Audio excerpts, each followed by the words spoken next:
Blog Talk Radio. What it do, what it do, what it do?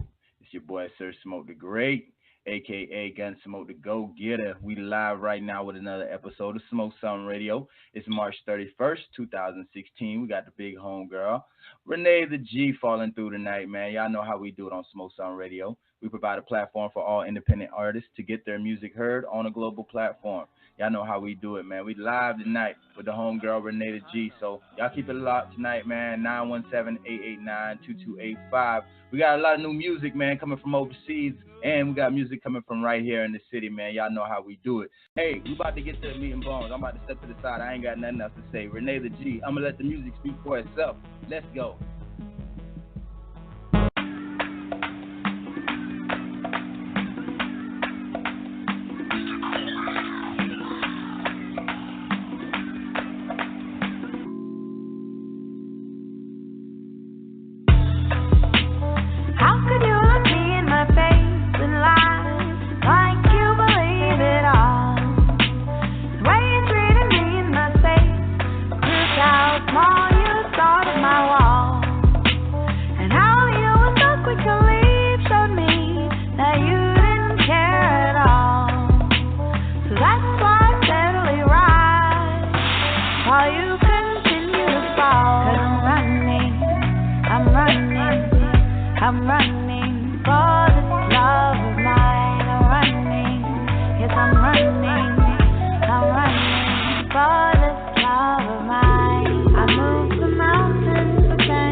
Yo, what it do? It's your boy Sir Smoke the Great, aka Gun Smoke the Go Getter. We live right now, 142 Magnum Street, Cut Creator Salon Suite with the homegirl. Renee the G, a.k.a. Renee Gardner. That right there is what it is. That's fine, however you want to put it, man. So go ahead and let the folks know where they can get in contact with you at. You can find me online, pretty much any social media, Twitter, Instagram, Facebook, under Renee the G, Renee, the T-A-G-G. You can find all of my music on YouTube, SoundCloud, under Renee Gardner. You can find my new tracks on Tidal, Spotify, YouTube. iTunes and Apple Music under Renee Gardner. So you can find my new music there. That's the only place you're going to find all the new music. That's what's up. So first of all, we're going to break the ice. Let everybody know where you're from. I am from Morganville, New Jersey. That's what's up. You know, the owners of the building, they're from New Jersey as well. Oh, really? One time, big shout out for New Jersey, man. How long have you been in Atlanta? I've been in Atlanta since 2008. Okay, all right. That's about 8 years now. Yeah, that's what's up. So how long have you been in the music industry? In the music industry, I'll say about since 2010. All right. So what type of artist are you, or how would you describe your music? I'm a hip-hop soul artist. That's pretty much how I explain it. It has a soul, that feeling to it. Of course, you're going to hear I get a lot of comparisons to like Wapale, Sade, Erykah Badu, sometimes Jill Scott and Indy Irene. And it's also because I carry that hip-hop message. You know, I am a part of the hip-hop community just because I don't, essentially rap, and I guess in the traditional sense, it doesn't mean that my music can't carry that same message. True. So, what's your outlook on the industry today? My outlook on the industry, oh my gosh, it's such a loaded question because it's so interesting. I think it's an interesting time. I think it's an interesting time, especially for an artist like myself who's able to come into the industry and have a lot more control over their strategy and just the direction in which they want to go. I think as I was growing up, I don't think I really cared.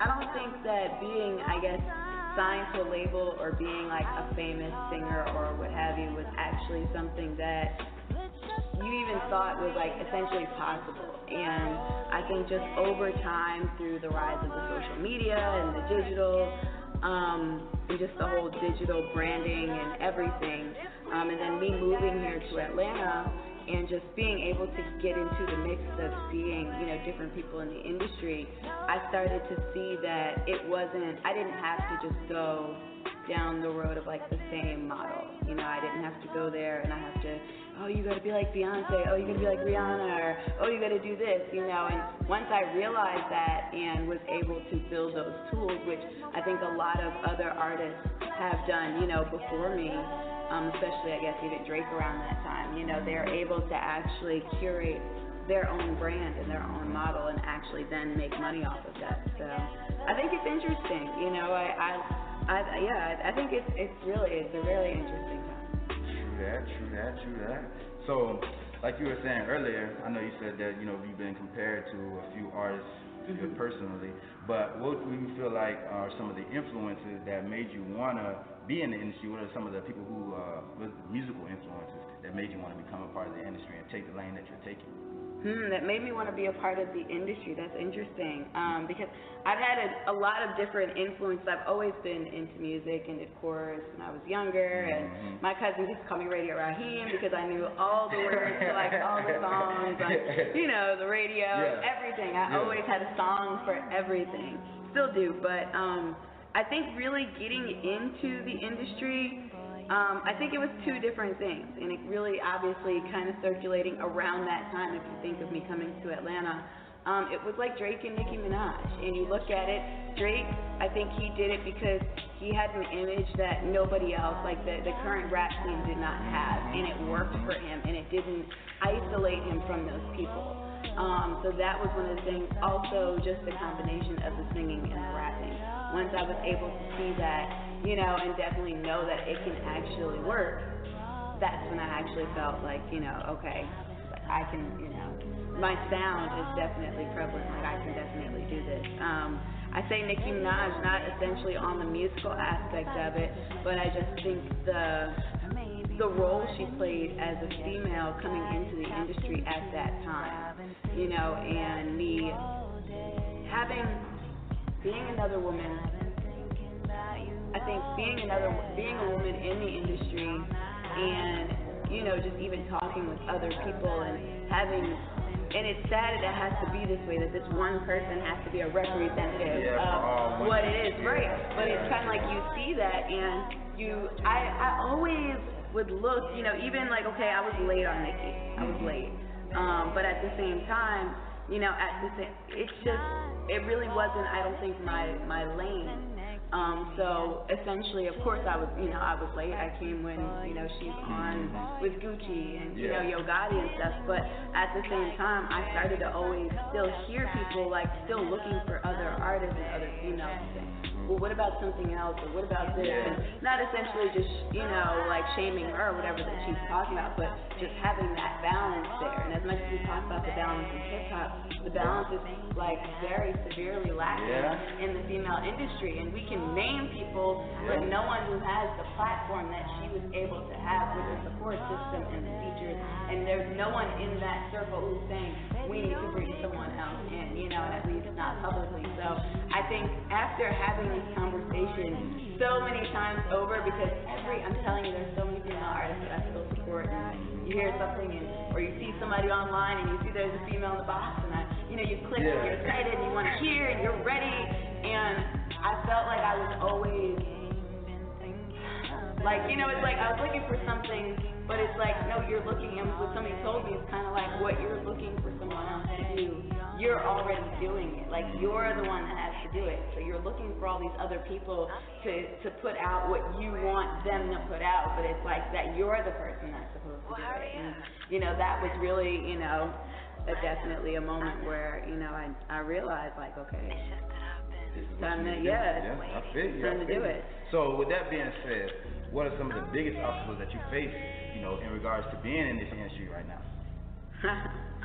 You ask such awesome questions, because it's because of it's like a generic question, but the two words that you put on it zero in on this one thing, because it's like, okay, the problems in the industry, but it's like right now. Yes. My problem right now is the fact that I've built a reputation behind the scenes. And a lot of people know me for that, especially here in Atlanta. I have a lot of different connections, you know, whether it's people who work at labels, people who are just in the industry who used to work at labels, you know, radio, media, etc. And now it's just a struggle of me putting myself out there. Now, it's weird because I've been doing, I first stepped in the booth in 2010. So since then, I've released music on Dat Piff, I've released music, you know, I have a lot of songs on Reverb Nation. I've pretty much released 2 complete little mixtapes or projects even before releasing this music. At least since 2000, late 2011, 2012, I've been performing at least twice a month at different shows around Atlanta, you know, and I've been doing different things, and even as of recently, I've definitely had a couple of different headliners and stuff, but it always seems like you see it, right, you see it, but it's so funny because it's like all these other people who you were to expect that have been here this whole time, and they're liking the pictures, and they're doing all this stuff, and, you know, they were hitting you up because you supported them, and you went to all this stuff, you really expect that in return, and you don't get that, and it's like, it's almost like I'm proving myself like I didn't do this all, like I haven't been out here already, you know, and I'm not saying that I need to you have to roll the red carpet out, I'm not saying that at all, but it's just the fact that on just a small scale of it, you know, there are a lot of different platforms and people that I know that run these platforms or organize them, and it's like, because I guess I'm so here with them, they don't see the work that I'm doing. So they'll put other artists on only to be disappointed when it comes time for sound check or comes for this. But it's like I'm sitting right next to you, and you've heard the music, and you've seen me at the studio, and you know I co-own the studio, and you know that I know what I'm doing, and if I were to put all these pieces together, I could really make this shit pop. But at the same time, you still shit on me and act like I'm just some random person that just started out here. You don't even I had a musical basis before I even had an industry basis. So it's like, even when my music wasn't, I guess, industry standard, it still wasn't terrible, and it's still like, so it's just definitely seeing that has definitely been the struggle, I think, for me as an artist, working behind the scenes and now having to come out here and pretty much showcase yourself for those same people, but you have to, it's a catch-22, because it's like, in order for you to get on their platform, you have to make a name for yourself, but they don't really believe that you're making a name for yourself because they don't know you as such. So now I have to get other people to convince them that I'm making a name for myself, and even with somebody saying that, they have to believe that that person is really saying it because they actually really believe that and they're not just trying to be my friend. So, that's definitely one of, I'll definitely say that is, I think, a big issue. I don't want to be like the whole female thing. It's not a female thing, more so for me than I think it's a singer thing. I think the Atlanta singing community is segregated, just like the hip-hop community is, but there's not enough of us to be segregated. So I think that's an issue. And then I think that's pretty much it. I think really trying to find your community here as like other singers and things in Atlanta, I think it's harder. It's harder to be a singer in Atlanta. Like when people say it's hard to be a woman than a man. No, it's harder to be a singer than it is to be a rapper. Because first of all, if you do any shows, they only have like one person. And if it is two people, it's a guy and a girl. And it's kind of like, so it's hard to build that community of people and to do features and things, because then it's a competition. Now their manager looks at you at competition, and even though they support you, they don't support you at all. They look at it like they're gonna pick you the whore. Exactly. So, and I think that those are definitely the struggles. So I know that you just basically touched on some of the stuff that you did besides the music. Mm-hmm. So why don't you just let the folks know about the group that you got and some of the stuff that you do besides the music? Okay. Well, I guess even just to, I went to school at St. John's for PR and event planning. Okay. I've always been around and doing stuff and connecting people, but then that's when I actually started doing a lot more events, reestablishing multicultural student organization, things of that nature. Once I got here to Atlanta, I did some consulting and stuff, more so for people, younger people, pretty much around the same age as me, who wanted to put on events. Even people who essentially maybe they want to work with these two people, like two people want to work together because they see that they're amazing people, but essentially they might not have the business attributes to actually work together and communicate, and I definitely started out as doing that and turning into doing promo and stuff around the city, then into actually, and I worked retail while I was doing most of this. I was a full-time retail manager while I was doing all this stuff, and then one day, a lot of things just kind of happened in my life, and it gave me some time to think. And I had a chance to sit down and think for a while, and I realized that I was working for nothing. Like, this is like a couple months. Like, I recorded in the studio, and I was doing some shows and stuff. I had some people that were interested in managing me. It was all cool. Some things happened, and that's when I had that time to really think and say, okay, you know what? The way you're going about life right now, it just isn't right. Like, you're working this regular job, but you're still continuously broke because you're doing regular people's things, like going and buying bottles at the club when you really can't afford it, and just doing stuff like that. And I decided that take a leap out on faith. I moved out of my apartment at that time. I was living in a place that was a lot cheaper. I ended up quitting my job full time so I could get a little part-time job. Weird things happened where I never got the part-time music teacher job that I thought I was going to get, and I ended up pretty much working at a studio and helping the owner run the studio, throw events, organize the events, etc. From there, I started working with a media publication, writing for them, doing interviews, managing a couple of their other sites that they were doing out, just everything, really pretty much connecting them to the hip-hop community. Because I was already out here, I'm working at the studios, I know these people because they're my friends, they're people that I know, they're other people that I support, I'm in the studio with people, so I started to put those people on, hey, I'm doing some stuff, let's do some interviews, oh, these are the parties that we're going to be at, boom, let's get to those parties, let's take pictures of the people who are actually at the parties and put their name there and, you know, promote this stuff and bring the traffic there. And I definitely think I did that for a while. I wanted to do a lot more. I definitely felt like after a while, some of the people who I felt like should get the shine and the respect, they weren't getting it, essentially. Like, I would be able to do the interviews, but they weren't getting that same respect that somebody else would if somebody else did the interview. You know, like they would get the whole red carpet rollout treatment, and it's like, okay, so I say I'm going to do these hip-hop people, and it's almost like because you really don't know who they are or whatever, it's like, yeah, just go over there with your little camera and interview them. And it was like, no, like I don't want that. So I definitely looked for other avenues, and of course me and the media site went, you know, pretty much our separate ways just through things happening. And I started working with doing some branding for some different people. And throughout this time, I always was. I write bios, I plan events, I write proposals for people. There's like people that I didn't even realize how many people, like I look at their web pages and I'm like, I wrote that bio. I wrote the language for your stuff, you know. I do interviews with people so they can create their things like that, you know, and just interviews because they might need somebody to interview them for something.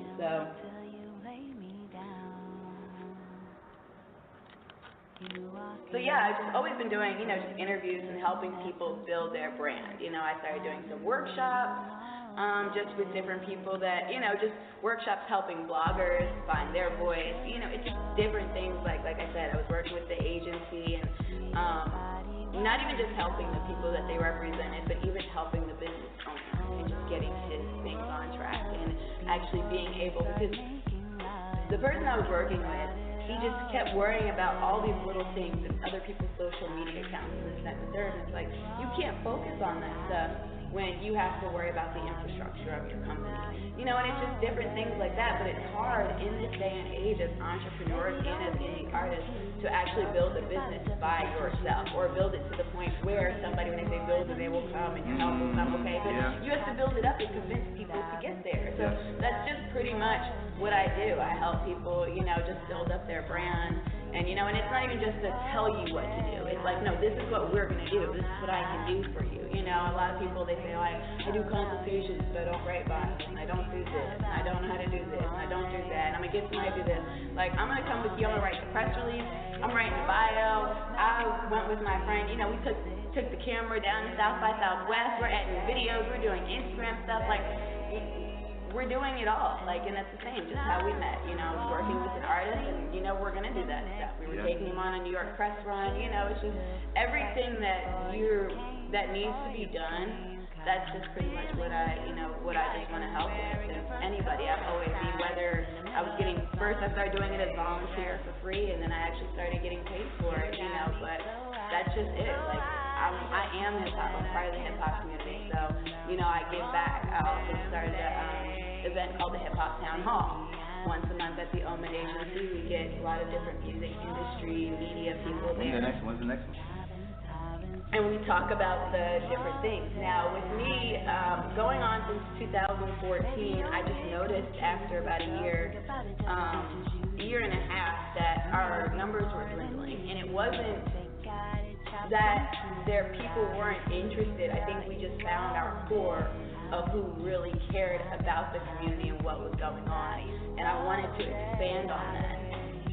So I did talk to some people who were working with the city of Atlanta and things just to figure out other ideas. Unfortunately, I just think it takes time and money. And around the same time that a lot of those things were happening, I also started a cipher that kind of took off, and now Headcrack. Yes, that as well. And I also was a co-host of another event called the Conscious Soul Experience at WERD Radio. So you see all these things that were helping me as an artist started to pop up. So here goes so that's when I talk about my complaints. It was, okay, the industry, you know, they'll help you they'll support you to a certain extent. They might support the first one, and then they kind of fall off. But yet here I am building this whole community and these other people that support me just based on my music and us getting together as musical artists. And that's just when I said, you know what, maybe we just need to put these things on hold so I can get more publicity and we can take these hip hop town halls national and we don't have to give in to a liquor sponsor or, to help us, because that's just not what the hip hop town hall is supposed to be about. That's such a cop-out. True. So that's just what I didn't want to go down that route. So I'm like, you know what? Then we got to promote something else in order to make that happen. And you know what? Then what that something is just has to be Renee Gardner, HipHopSoul music. So. True. So with the group that you got, man, let everybody know where they can get in contact with you if they wanted to get some of that work done. If they wanted to get some of that work done in regards to the promo and all that work right there. Right now, I will honestly say that I am looking for ninjas to help me. Like, seriously, I am, if anybody knows me, knows my work, I go in, I go hard, I work for my friends. I literally earlier this week, I already did 2 other interviews, one with Tiffany Fox's manager at her photo shoot, because she's launching her consulting company, and one was with my other friends who's a sports and entertainment agent and works for different people. So it's like, I'm still continuously doing these things, and I still want to help out the community. It's just that you have to find a balance or a team that's willing to support and help you.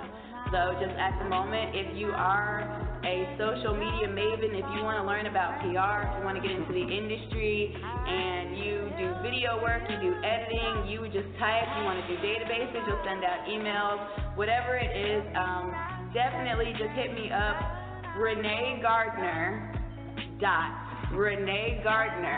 @gmail.com.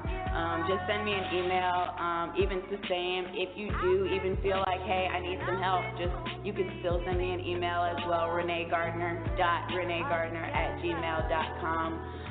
It's just the fact that right now you do have to understand I haven't really been taking on as many clients, or just it depends on certain things. I'll do a lot of writing jobs or things that I can do, but something like in regards to maybe like on-hand publicity and branding and kind of like in the baby. I already know how you. Yeah, I'm not. I know your work. I I just haven't been doing too much of that, but I would like to train some people, and that is the ultimate goal, to keep that stuff going and train people and bring in people who believe in this stuff. You can get money. Yeah. I can get money, and I can do these things, but I need somebody to help do that, because I can't bring on clients and not be able to keep hold of them, because then, I'm going to have to give them their money back, or they're going to, say that, try to tarnish my reputation. Yeah, it's just not what I want. We don't need that, man. We don't need that. So let's see, what are the topics? Let's get back to the music. Yeah. So in regards to your music, man, what are some of the topics that you address in regards to your music?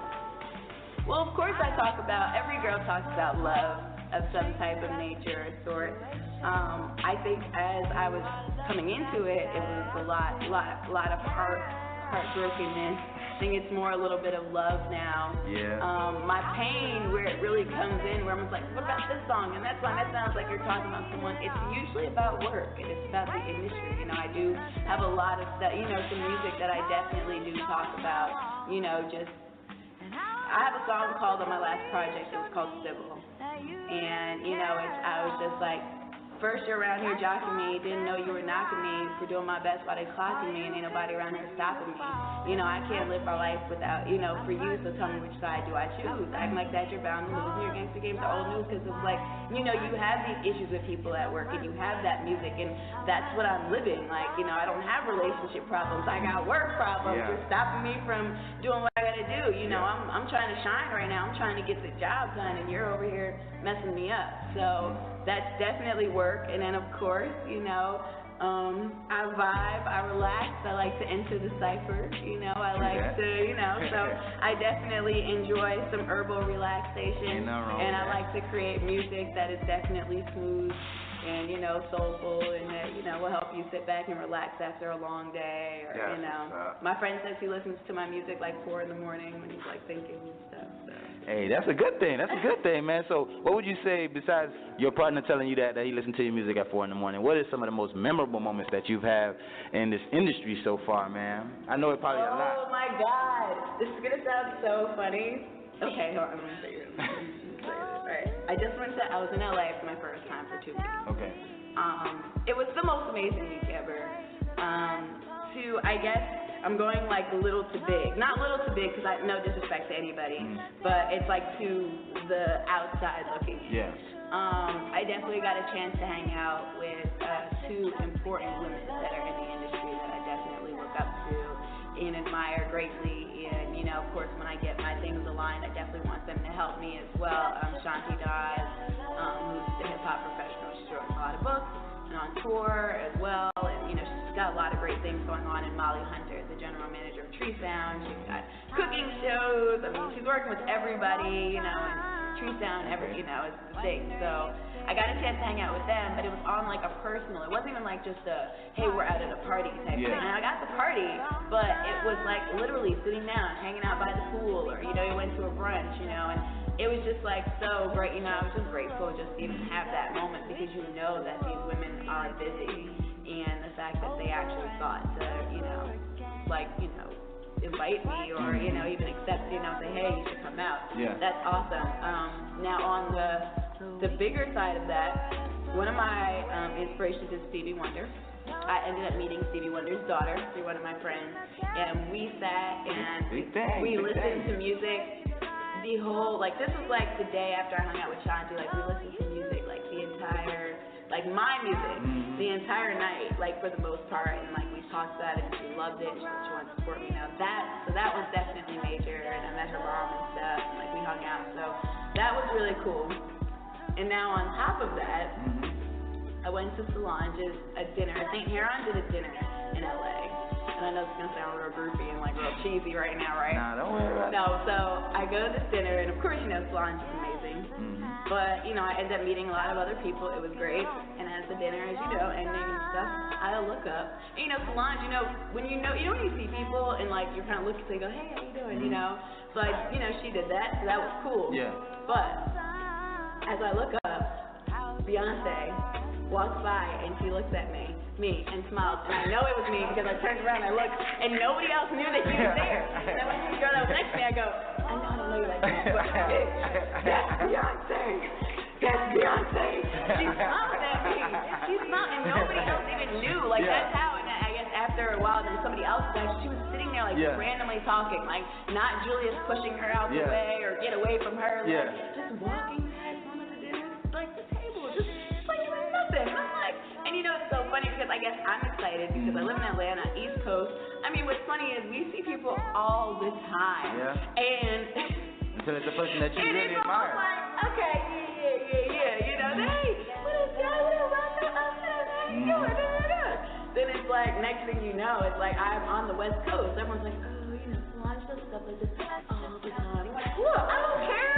This is my first time. So, you know, that definitely was like, I thought that was really cool. You know, it was really cool. Like, it was like a dinner of like 200 people. Like, it really wasn't even like a part. Like, I know people who've said that they've been in the same room with them, but it was like, oh, we couldn't even get over there because security was there, this and that. Like, it wasn't. So it was like an intimate setting. Yes, it was very intimate, and it was just like really cool, you know, and it made me like okay, I need to be here. And, you know, I think even with that, just meeting Kalila and Moses. Oh, I fuck with Kalila. I like Kalila. I listened to her that night because everyone said that she was really dope. So I was like, you know what? The first they said she was a producer, and that's what really got me. So she produces too. Listen, so they told me she was a producer, so I'm like, I need to work with producers. I know singers ain't always gonna work with each other, so I get that. I'll wait till I work. I build, build and they'll come. But I thought she was a producer. I listened to a song and said that she co-produced it. She then did tell me she did co-produce it, but she just, she's not really like actual producing right now yet, or she doesn't feel comfortable essentially, producing for other people and stuff. So, but I met her, and then Moses Sumthin, who was right next to her. I believe he's a singer as well. So I'm meeting these people that, like, I come back home and I tell people I met them, and they're like, wait a minute, you met who? Wait a minute, you did what? That's a lot of big names right there. Yeah, no, and that was definitely like the highlight of the music thing. Outside of, and before my LA trip, my Atlanta highlight was opening up, performing on the show. Shout out to Bree Watson, for putting me on the show M Noir with St. Judy, Janelle Monáe's group. Okay. So,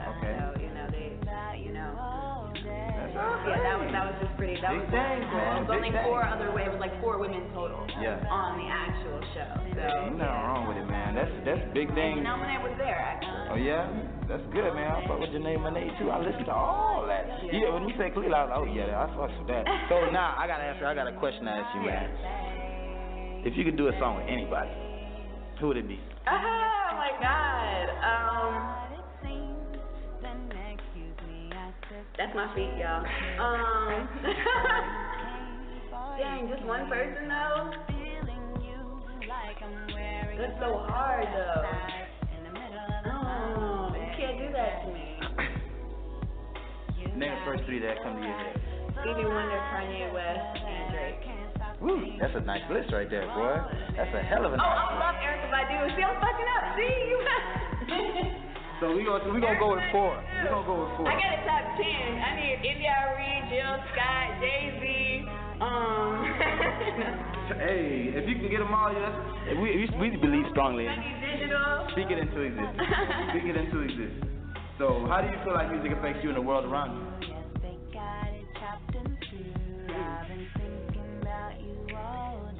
Music affects everything, and I really think, honestly,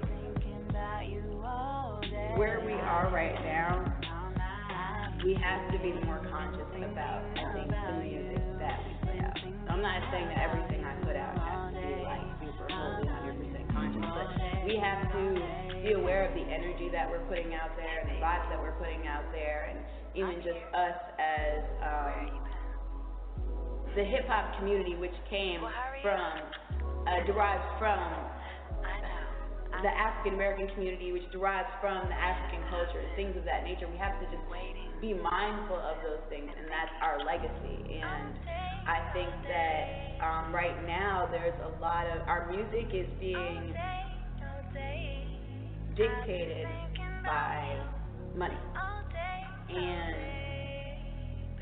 you can't worry about money and energy at the same time. You know, it's like you gotta pick one or the other. Like, do you want to make money in their system, or do you want to create this body of work that obviously will benefit the community, and you can put a message out there that if they listen to this, if they repeat this over and over, this will help them instead of hurting them. And true. Because you listen to even a lot of the hip hop music, and it's sad because when you really listen to it, it's like these people are hurting. Like, one of my friends was listening to Future's music, and he was like, bro, he takes a lot of sad drugs, man.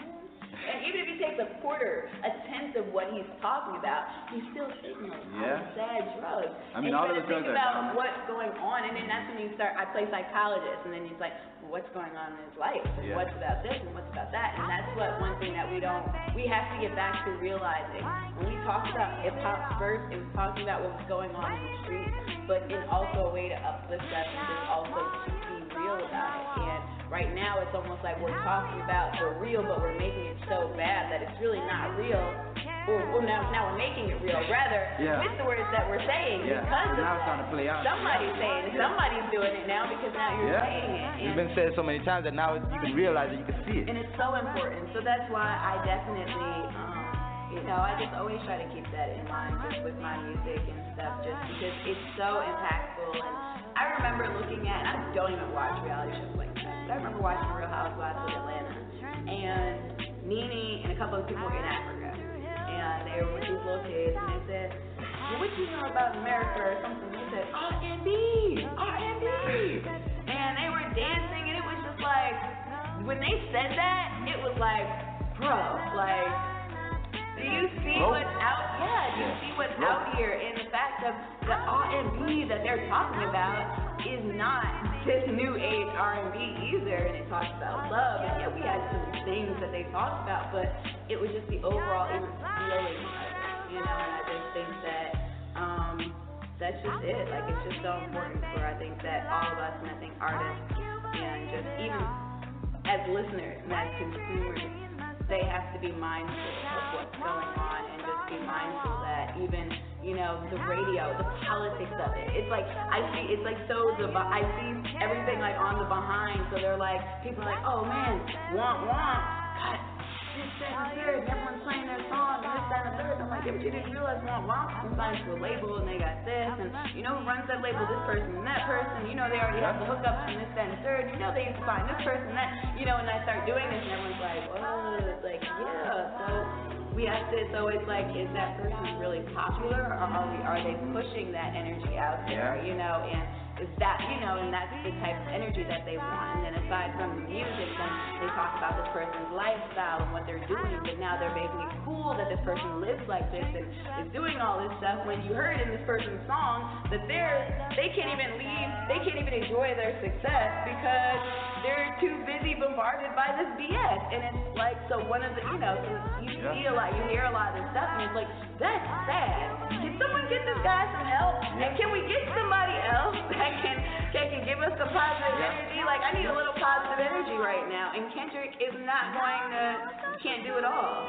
You know? One-man band can't be it. So, how would you explain this game to the next Renee Gardner, and what would you tell her to do in regards to, if she's at the crib right now, she's trying to get in the game, but she doesn't know what she has to do in regards to getting in it? When they say success equals preparation means opportunity, it's not a lot. You have to be patient. You have to be patient, but while you are being patient, you are not sitting around just waiting for somebody to do something for you. You have to do it yourself. No one is going to give it to you. You might have someone now call you their best friend and host the biggest R&B showcase in the city, and they will not put you on that stuff. So you have to just be really real with yourself, and at the same time, as much as people always want to tell me, like, you know, the people, like, my friends like to call out certain people on their BS, and they'll say, you know what, no, that's messed up. And, you know, sometimes I think I like to try to take the higher road and say, no, well, you know what, maybe I do need to do better. Maybe I do need to step my game up. Maybe they didn't hear my music. Maybe they don't know that I can do this stuff, you know? So don't just take, just because, like you said, your one friend or somebody else says something to you, like, you can't just let that puff up your chest and be like, do you know who I am? But at the same time, you have to know your self-worth, because you building this strategy out here, you'll get a lot of people caught up in you doing this, and I said this on Twitter earlier today. You'll get caught up in this local scene just trying to kiss the butt of the people who are just local, and they're not anything but local. And you can spend a lot of time and money trying to do that, and it just might not get you anywhere. You know, you have that local popular DJ, but at the same time, he's popular here. He's not popular in New York, he's not popular in LA, and so you gotta think about if there's 50 people going at this one popular guy, how many people is he breaking? And even if he does have those connections there, what's gonna make you stand out above that? So the best thing is really breaking it. Exactly. So it's all about real people, and that's just one thing that I've just been learning, and just, you know, along my journey, just you have to meet real people, you know, just like I said, this industry stuff, you get caught up, you think, oh, I got this, I got that, people are going to support me, people are going to do stuff, but you can't, like, they won't essentially support you if they don't feel like you have real people that are going to support your movement. And so that's just the whole thing. They say, we don't believe you, we need more people, and that's just, you have to get out here and you have to work, and, you know, that's just one thing that I've just been definitely, you know, working on, just traveling and meeting more people and getting my music out there, you know, just in a strategic way. True that. So you got any shout outs you want to give? Oh God, I feel like I should shout out this. Shout out to Charles from SSR, Superior Sounds record label, keeping me employed right now, and just in a low stress environment where I can actually focus and be an artist and focus on my stuff. And, you know, it's hard to find people who aren't in the music industry that actually understand what you're going through as an artist. So, you know, I definitely want to give a shout out to Charles. Give a shout out to Brad, Hustle and Flow, for, you know, mixing and always being there in the studio, and Life for me. Odenero for being out here and always, you know, jumping along whatever train, boat ride. There's just so many people. I just want to say thank you to everybody. Thank you to Schweinbeck and everybody that put me on their showcases and stuff, that, you know, supported me and, you know, really, you know, actually support the music. You know, it's really hard. It's easy for people to support your work when they feel like they get a benefit from it. But when you have people who support the music and they're like, no, I'm gonna break this artist. I'm gonna do this. You know, shout out to Keisha from the Editor magazine. I did my first magazine article. Amazing. She did such a great job. I think I've seen that on the ground too. Yeah, it was such a great job. Even the interview was still. This is a great interview too, by the way. No problem. Hey, I'm sitting back here and amazing. I can't wait to go back and listen to it. And then who else? Let's see. There was somebody else I was just gonna say. Keisha, Jay White, Why? Because I Can.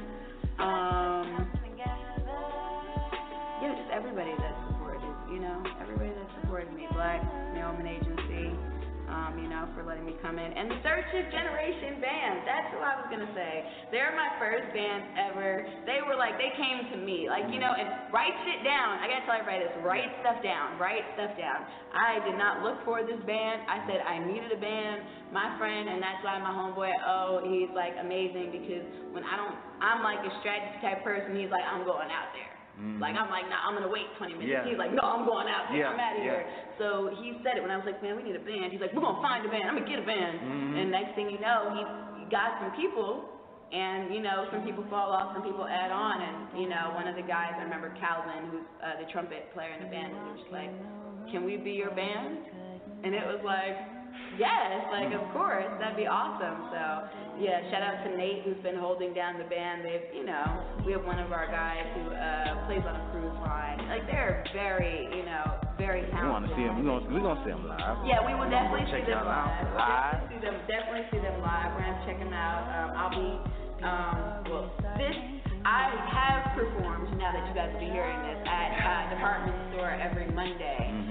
With that, I don't know if we're going to be doing it. We did the first week, and then the second week they asked me to perform with that if someone performed earlier. Okay, that's fine. And then, yeah, so we'll definitely be doing some more shows. I do plan on bringing them on most of my shows, except for this hip hop we're playing this weekend. I think it's like at a club or a venue, so they don't essentially have it. Like half my band's like out, and the guy's like, look, I can make a beat, I can make an electronic beat, I can do this. I'm like, look, Nate, I love you, Dad. This is so great, but we're gonna have to practice that before we do that. Yeah. You know, because he's the drummer, so he plays the keys, and so I said I'm gonna have to, Yeah. So, but yeah, I just appreciate everybody who has just come along and actually been supporting me and posting it. Like I feel bad. I hate shout outs because I always feel like I'm missing, like missing people, but They know you reaching out to them, man, because everybody who know you 100, they gonna fuck with you anyway. Right. So we gonna let them go, man. Chicago, go ahead, get it going.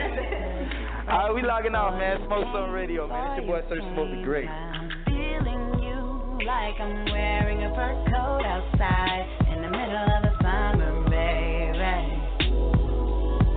You got me so hot, and just know that I can't stop thinking about you all damn day.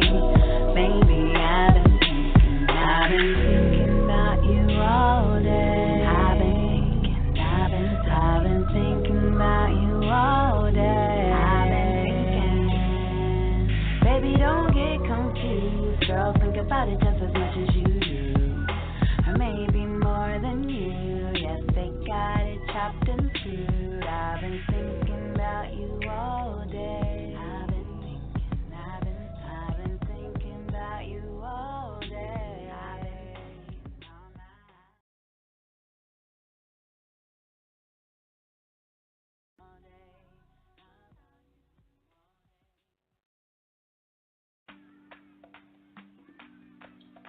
Chill. Y'all know what it is, man. A great interview with Renee the G. Y'all know who I am. It's Smoke Some Radio, and I'm